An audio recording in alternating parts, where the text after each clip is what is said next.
देख रहे हैं न्यूज हाट। मैं हूं आपके साथ रितेश शर्मा।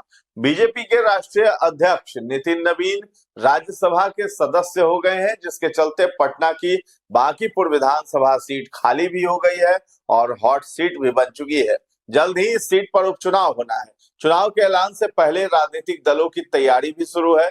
प्रशांत किशोर ने भी कहा है कि जनसुराज भी यहां से चुनाव लड़ेगा, चाहे कोई भी लड़े, लेकिन ये सीट बीजेपी की रही है। तो सबसे बड़ा सवाल ये है कि इस बार भारतीय जनता पार्टी यहां से किसे मौका देने जा रही है।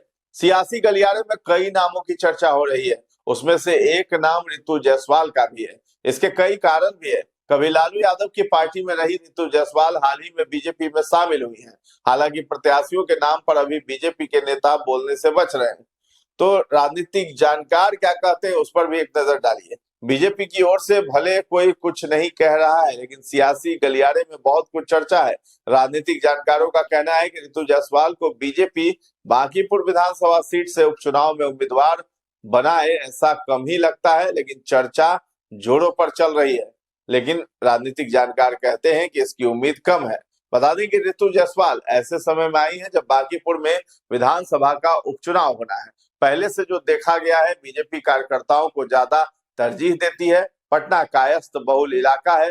बांकीपुर और कुम्हरार में हमेशा से कायस्थ विधायक ही रहे, लेकिन 2025 में कुम्हरार से पुराने कार्यकर्ता संजय गुप्ता को टिकट दिया गया, जो वैश्य समाज से आते हैं। हालांकि वो चुनाव जीत गए। अब सिर्फ एक सीट बांकीपुर कायस्थ के लिए बची है। ऐसे में बीजेपी कायस्थ को नाराज नहीं कर सकती है। उम्मीद की जा रही है कि किसी कायस्थ समाज से ही उम्मीदवार कोई हो सकता है। अगर जातीय समीकरण से समझा जाए तो इस विधानसभा में सबसे अधिक कायस्थ वोटर हैं। नए परिसीमन के पहले इसका नाम पश्चिमी पटना विधानसभा सीट था, जहां से लंबे समय से नितिन नवीन के पिता नवीन किशोर सिन्हा बीजेपी के टिकट से चुनाव जीतते रहे।